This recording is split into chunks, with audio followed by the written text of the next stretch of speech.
But it still holds many secrets. By the time it reaches the North Pacific Ocean, it has crossed some of the Earth's wildest landscapes.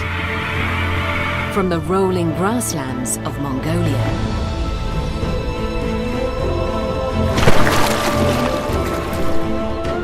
to the endless wildwoods of Siberia. For nearly 3,000 kilometers, it forms the border between Russia with its untamed wetlands and China, where the wetlands are now farmland as far as the eye can see. An estimated 80 million people live in the river's catchment area. Along China's borders, wild nature still survives.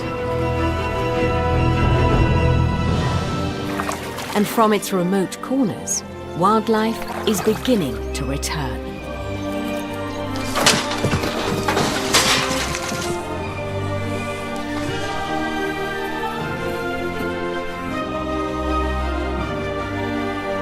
A river the Chinese call the Black Dragon. This is the Amur, Asia's Amazon.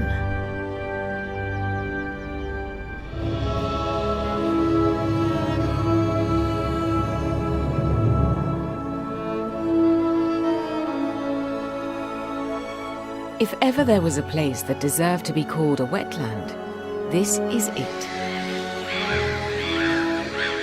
The Amur Inland Delta, nearly 1,000 kilometers upstream from the mouth of the Amur River on the Russian side of the border.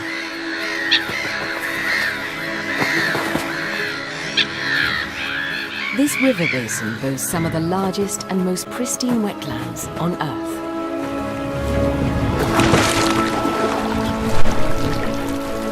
White-tailed eagles and many other wetland birds are spoiled for choice when it comes to fish. Hundreds of thousands of birds build their nests here. This is a crowded wildlife haven. The Amur's sprawling riverscapes hint at a time before humans. And there are still places where we've never been.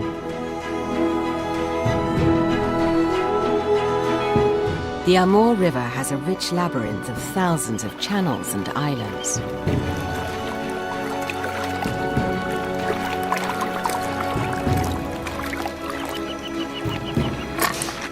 It offers so much to so many different creatures. So there's often a surprise waiting around every corner.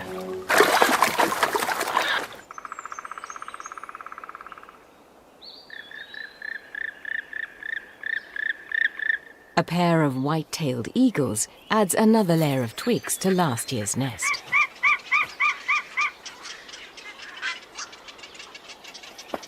A thriving population of eagles means that their prey animals are also doing well.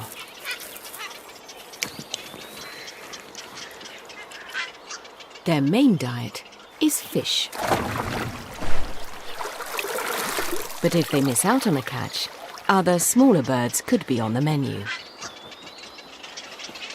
With a crowded colony of herons and their chicks in the neighborhood, the eagle chicks won't starve.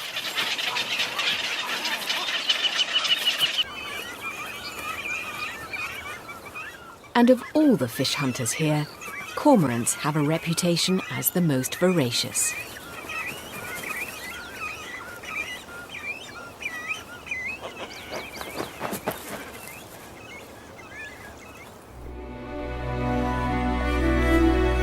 There was a time when endless lotus fields covered the Amur River along its banks.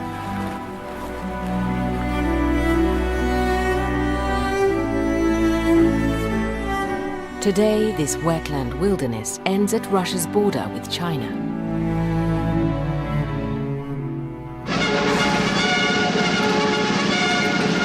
In fact, it ended half a century ago.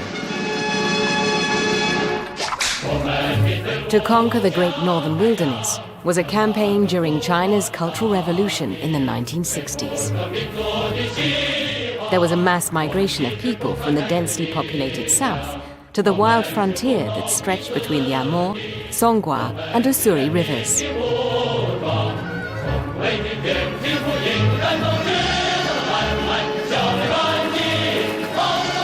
At an unprecedented rate, wilderness was converted into farmland.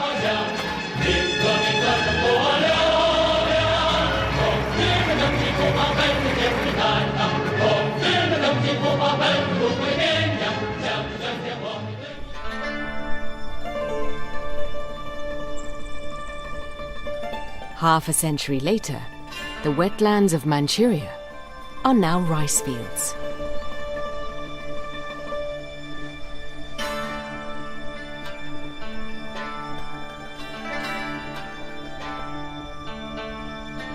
This is just one farm. There are many more along the Black Dragon.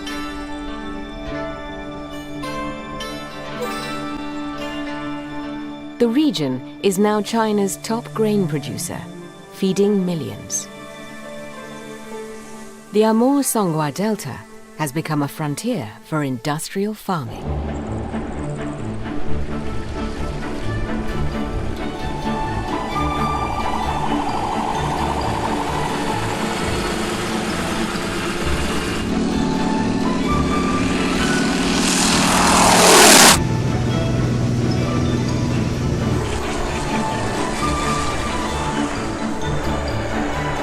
No peasants toil in rice paddies here.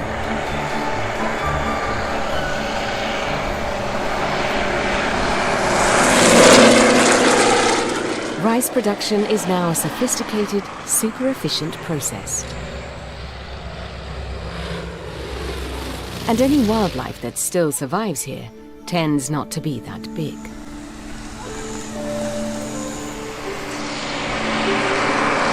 In the extreme conditions of a man-made ecoculture, few species are able to cope.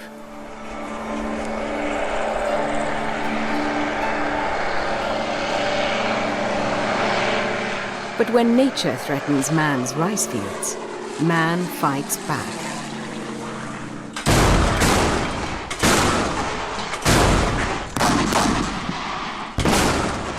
The enemy is an approaching hailstorm.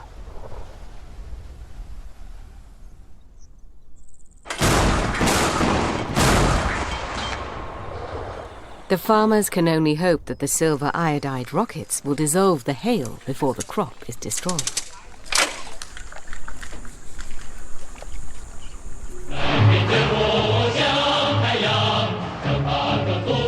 In China's Amur-Songkhla inland delta, rice and other crops have fueled impressive economic growth. But at what cost?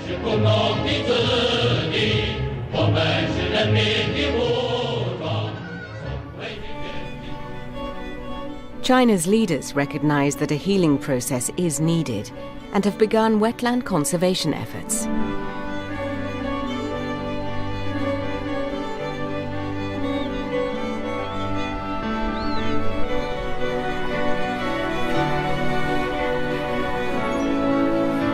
Back on the Russian side, primeval nature still exists. So this is where the wildlife goes. Young cormorants have left their nests, but still depend on their parents for food. Grey herons and cormorants share the same fishing grounds. With around 120 native species of fish, there's enough for everyone.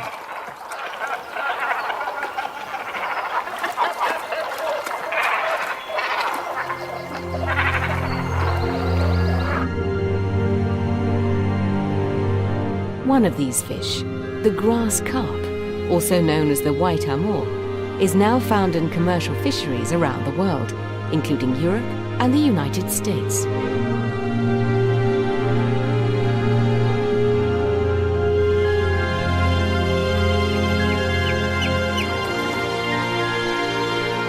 In some parts of Eurasia, otters are under pressure, losing habitat to human development and hunted for their pelts.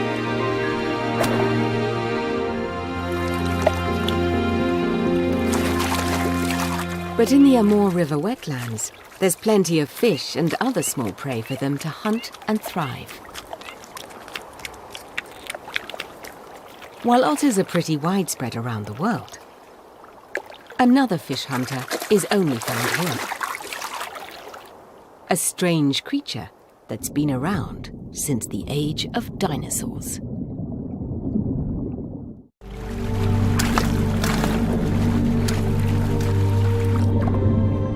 Hidden in the tributaries of the Amur River are creatures you'll find nowhere else.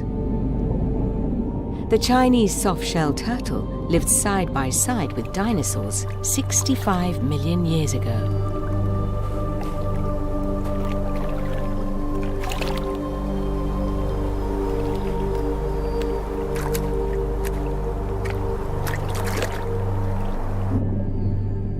A carnivore that will eat almost anything it can find in the river.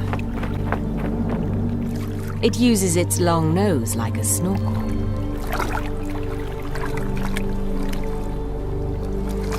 Soft-shell turtles once populated many of China's big rivers.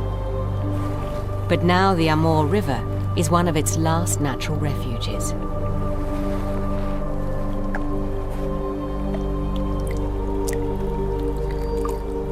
They need the warm sandbanks to incubate their buried eggs.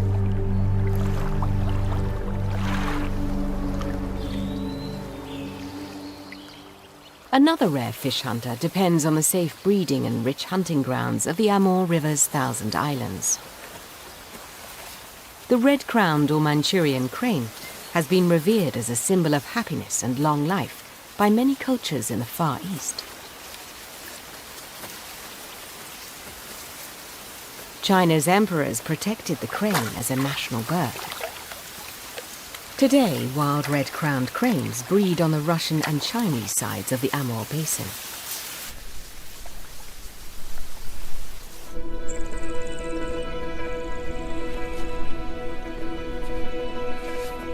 On the Chinese side, the Tai Chi crane dance recalls a time when the elegant birds would delight observers with their spring courtship on the frozen wetlands.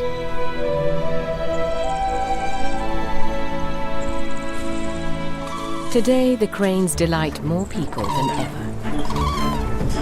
Each morning, crane wardens arrive at the famous Shalong Wetland Reserve on the fringe of the vast Songhua wetlands. They're working to keep red-crowned cranes from going extinct in China. Their habitat may not be particularly pristine, but a few will get released.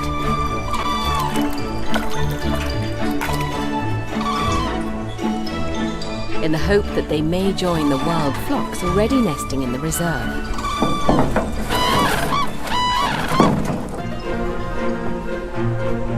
Meanwhile, Shalong is the best place in China to watch cranes. Twice a day at set hours, and for a fee, coachloads of enthusiastic nature lovers do just that.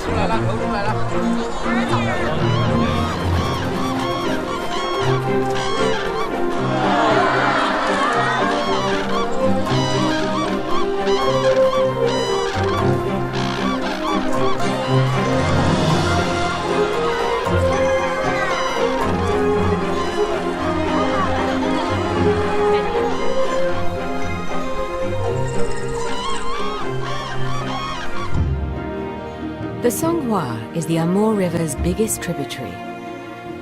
Following it upstream is a journey across some of China's most productive farmland.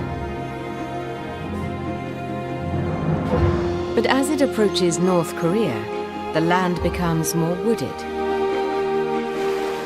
The Songhua starts out as a clear mountain stream flowing from one of the region's highest peaks.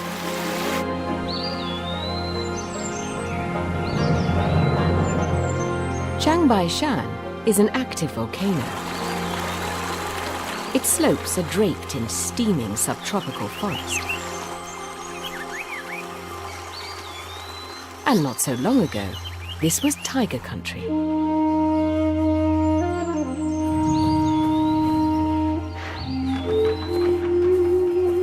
Tigers still come to visit from across the Russian border, and a small population remains.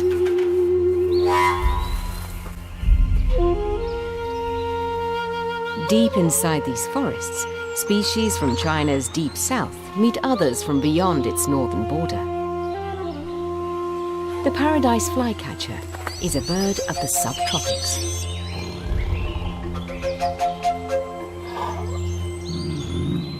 The forests that surround Chiangbai Shan and other smaller volcanoes have a different feel from the woodlands of Manchuria and Siberia along the Amur's northern tributaries.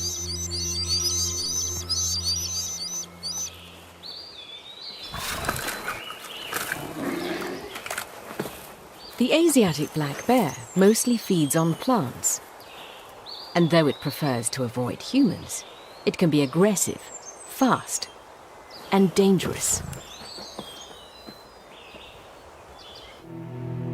For centuries, these woodlands were forbidden ground, the emperor's personal domain, and off-limits for settlers or hunters.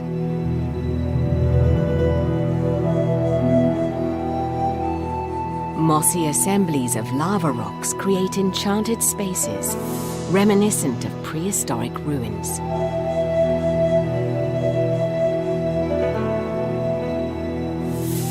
On most days, the skies above the canopy are overcast. The few sunny days are steaming hot, even in spring. But the Songhua is always chilly, coming from its mountain-high icy source.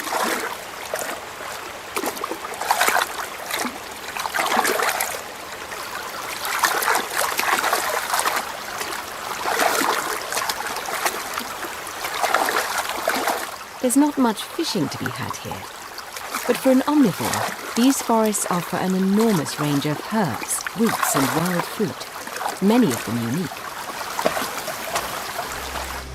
The forests here are also home to the Amur tiger.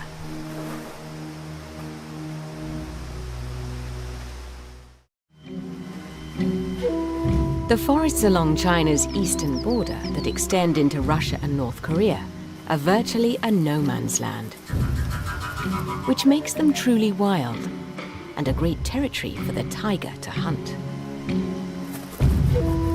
Its favorite prey is siku deer. But taking one down takes patience and skillful stalking. Not to mention the vital element of surprise.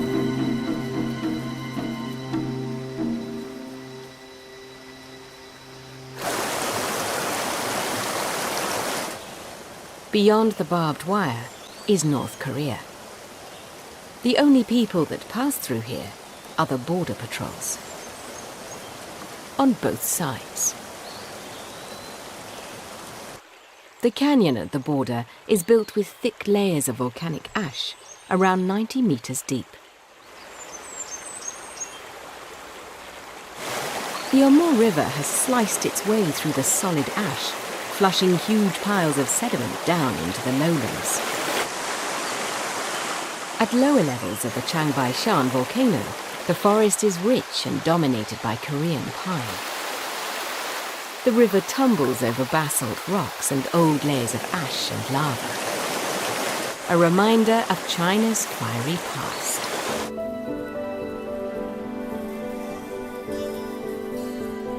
In mid-June, along the tree line, mountain meadows turn into an ocean of flowers.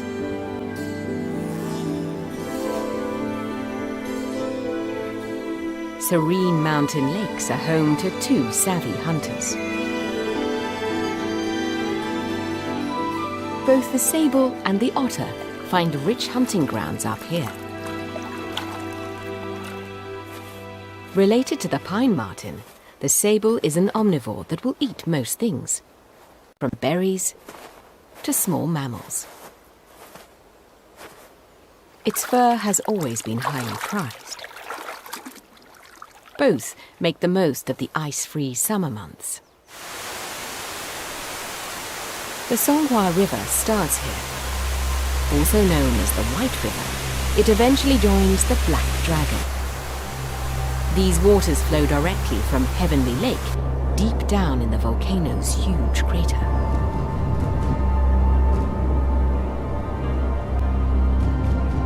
For 2/3 of the year, this is a magical, misty world.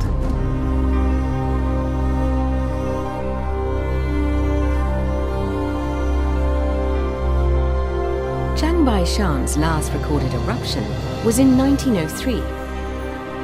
Since then, rain has filled the crater to a depth of over 300 meters.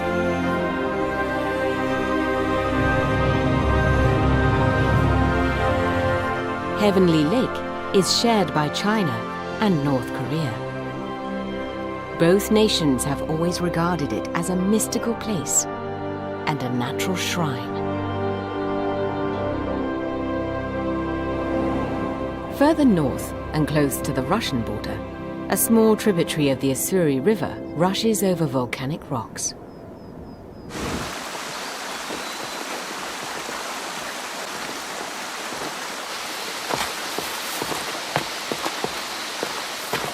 This is a tiger and leopard reserve. Rangers patrol the rugged terrain once a week, with the knowledge that the alpha predators of this territory are probably watching. Secretive as a ghost, the Amur leopard is rarely seen. But they know he's here, following and watching.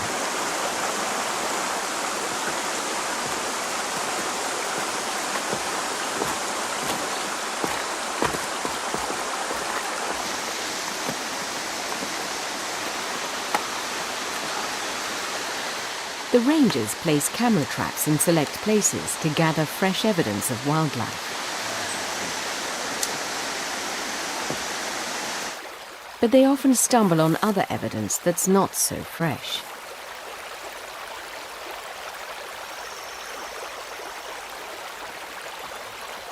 Any kills they find are meticulously noted. This time, it's a Siku deer, killed perhaps a year ago.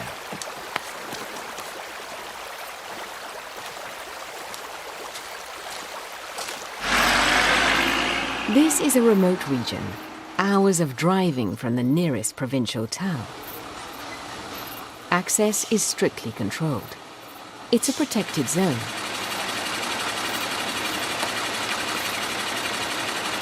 Delivering whatever needs to be delivered, even to the edge of this forest, is a logistical challenge. And this annual delivery is an occasion none of the rangers want to miss.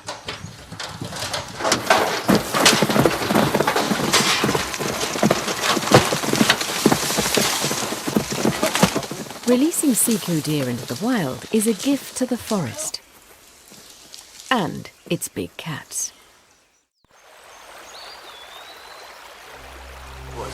In China's Leopard and Tiger Reserve, there's an exciting entry in the guest book. A fresh footprint. Very fresh. This is an adult leopard, and it can't be far away. Although people and leopards rarely come into contact in this area, the rangers have evidence of several territorial individuals. To them, a footprint is like a fingerprint. One particular adult female has been around here for at least 2 years. And she knows that fresh prey has just been released.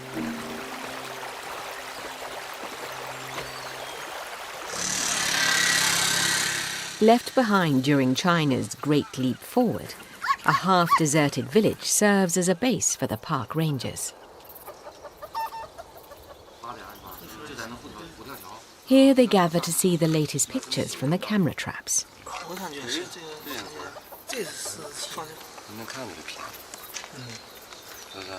For tigers and leopards, there seems to be no lack of available food.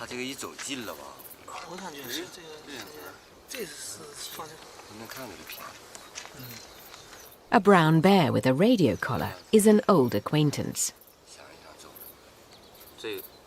And then the star of the show. It's the female leopard whose tracks they came across earlier.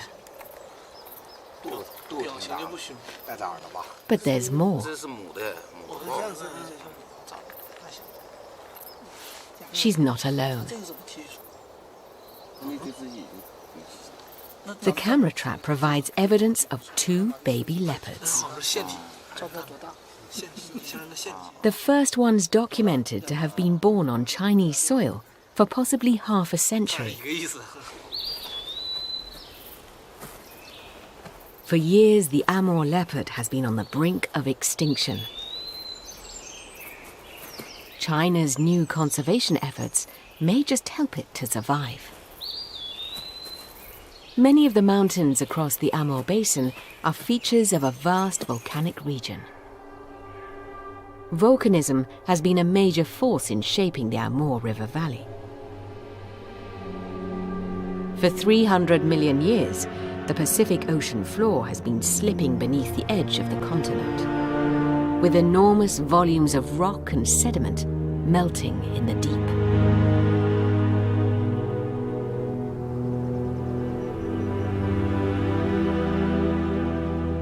The volcanic landscape of Wudelianchi, just south of the Amur River, is one of several places in the Amur Basin where the Earth's crust is thin and rifting.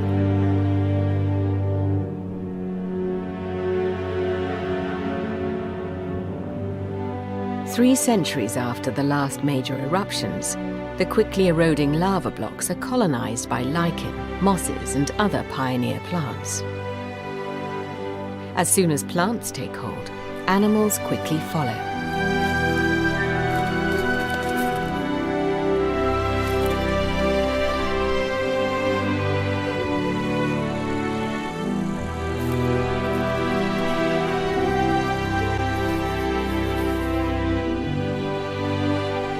A relative of rabbits, the Manchurian pika is a rock dweller with a taste for these special plants. When trees take root, then the Siberian chipmunk starts to move in.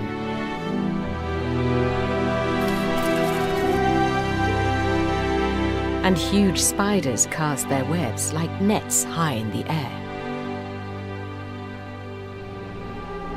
Above it all, monsoon clouds flow westward, while the Amur River quietly runs in the opposite direction. Here too, nets are cast.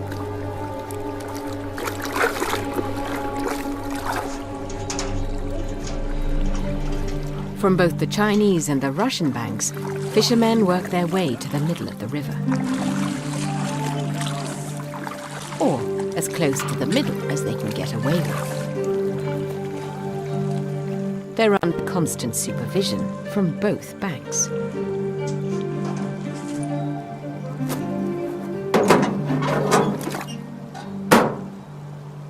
The middle of the river is the border, a vague imagined line drawn on flowing water. One of the world's longest river frontiers has seen a difficult and often violent history. The contest for the Far East began when Russian explorers and traders pushed north along the Amur. Asia's Wild East mirrored America's Wild West. In fact, Russian-claimed territories also included Alaska and a colony along the Californian coast.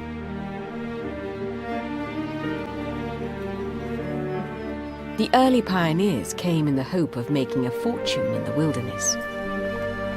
And some did. Sable and other animal pelts came to be known as Siberia's soft gold. Fur trapping and poaching eventually drove sables, leopards, and tigers to the edge of extinction. But from the south side of the Amur River, China also staked its claim. It took centuries of wars and treaties to finally establish the Amur River, or the Heilongjiang, as the border. On their respective banks, each nascent superpower built a city. Heihe on China's side has become a bustling boomtown, and an irresistible attraction for tourists from the Russian side. The Heihor Prefecture region's population is growing fast, nearing 2 million. In 1858, a treaty defining the Amur border was signed here. Across the river in plain view, Blagoveshchensk.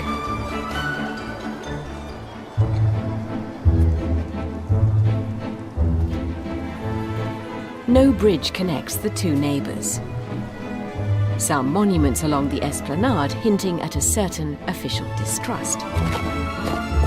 But summer days are relaxed, with cross-border tourists and locals happy to mingle.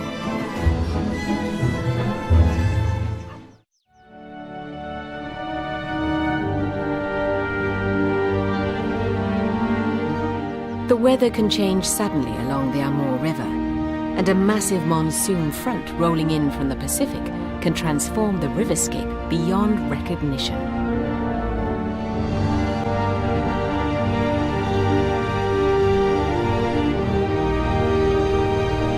When summer skies darken, wetland dwellers know there's trouble on the way.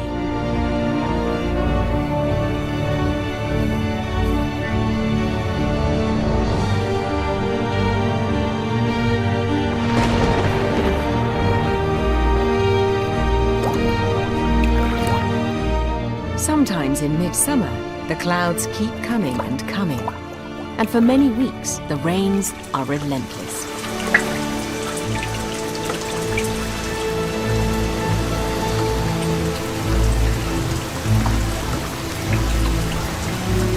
Along the Amur's middle section, the water level can change by more than 9 meters.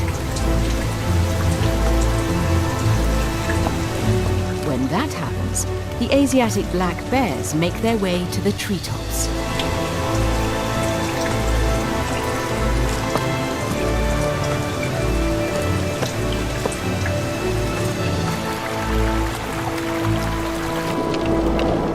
As countless tributaries rise, the main river bursts its banks and spreads out and out.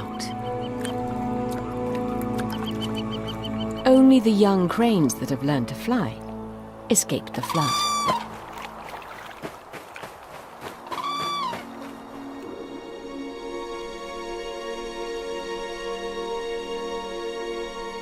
During the record flood of 2013, near the Amur-Songhua confluence, the river inundated the floodplain for kilometers and took many weeks to recede.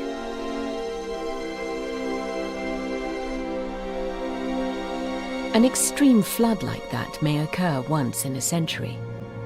But even the regular annual floods have a great impact on vegetation, wildlife, and the landscape.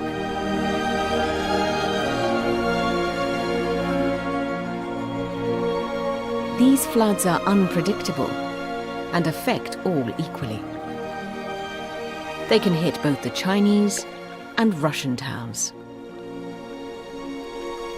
In 2013, over 20,000 square kilometers of Chinese farmland was submerged. And in both China and Russia, thousands of people lost their homes. Each flood also kills countless wild animals, but these ground squirrels are smart enough to build their tunnels on high ground.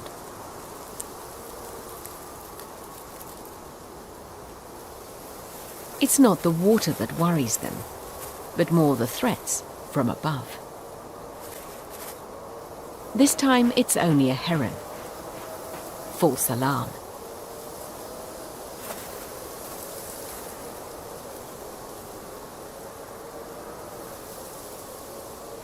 But a marsh harrier is a different matter.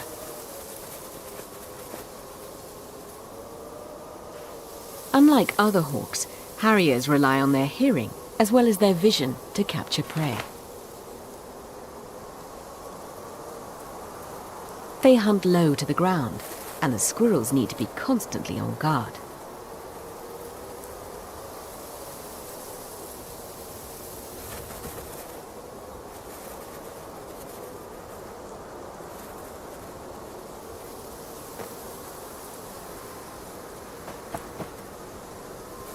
Further upstream, where the dry grasslands of Inner Mongolia begin, North China's most flamboyant bird is without equal when it comes to pomp and pageantry.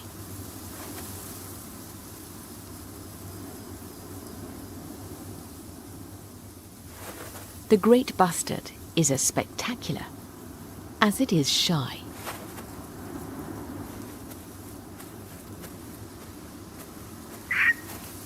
But when a female is impressed, any bashfulness is quickly dropped.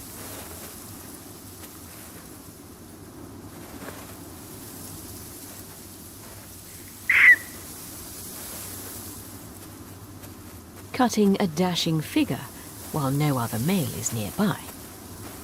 That's the trick.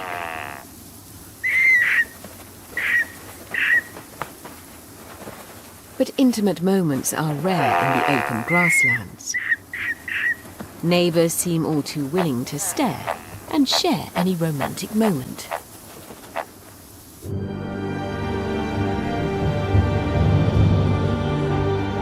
For a long stretch of Inner Mongolia, the Amur River runs from north to south. Its course even marks China's northernmost point.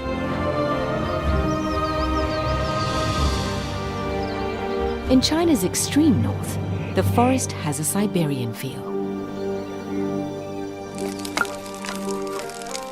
In times past, the people who have always lived here, the reindeer herding evenks, used to move freely back and forth across the Amur.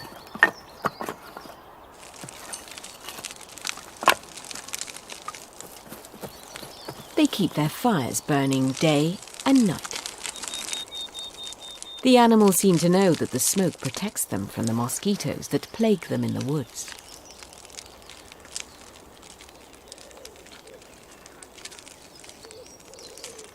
Various native nomadic groups of Northeast Asia are related to North America's First Nations people.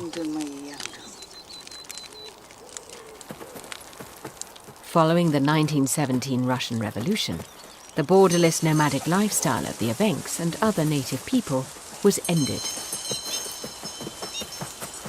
Most of the former nomads now live in villages.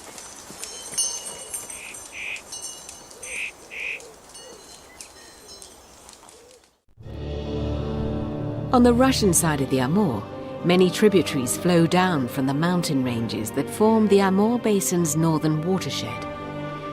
One of these is the Nora River. It snakes through thick subarctic forest called taiga. The Nora's headwaters spring from a mountain range with a windswept tree canopy of up to 2,000 meters. In this mountain tundra, winter arrives long before it reaches the lowlands. The first snow drives moose, deer and bears into the valleys and south where the weather is still mild. In the mountains, winter will be too harsh to survive, even for these hardy animals. Tundra bean geese and cranes are also on their way south. For a few days, they will rest in the Amur wetlands, where autumn is still golden for a while.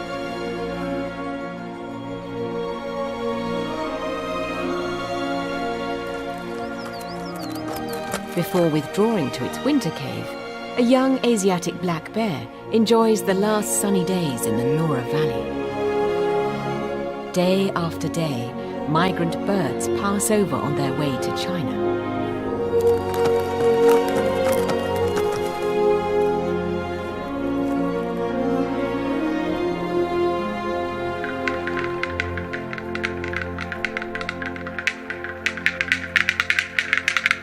Like flamenco castanets, the courtship clacking of black-billed capercaillie echoes through the taiga. The mating season is long gone, and no females are in sight, but the males will vainly persevere until the first snow falls. Flaunting their feathers may seem pointless this late in the season, but it isn't. It's really about laying claim to the best dance floor for next year's courtship. After a long winter, the mating will start abruptly.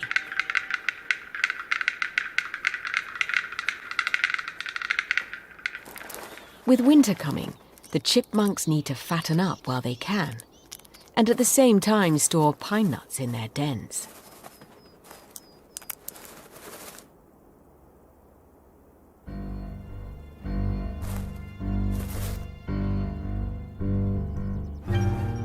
Little ground dwellers are never safe from these needle-sharp talons, or those equally sharp eyes.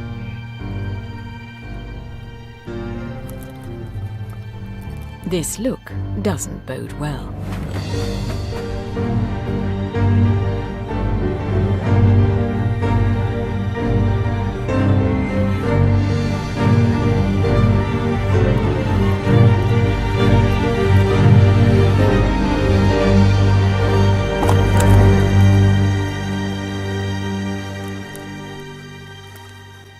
The great grey owl is the silent ghost of the tiger. When the deer arrive in their thousands, wolves begin to take a keen interest in the riverbanks.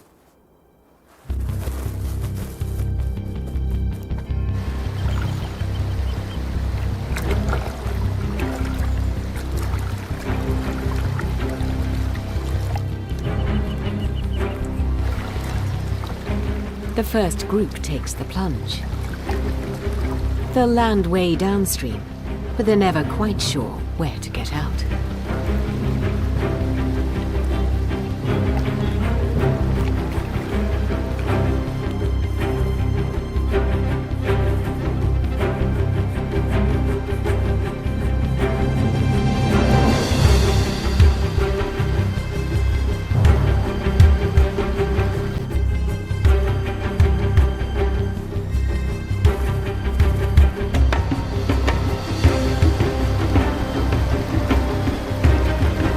A yearling is crossing the river for the first time. Her panic is obvious.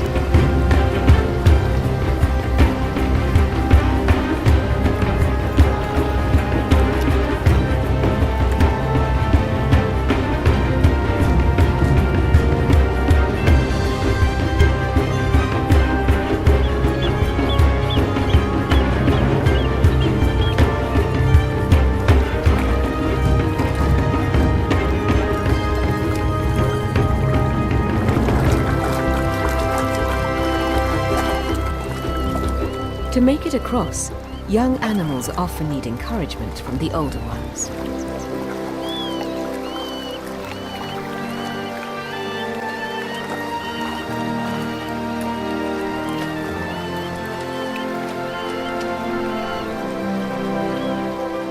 All along its tributaries, the Amour has seen countless migrations, across and along its epic course.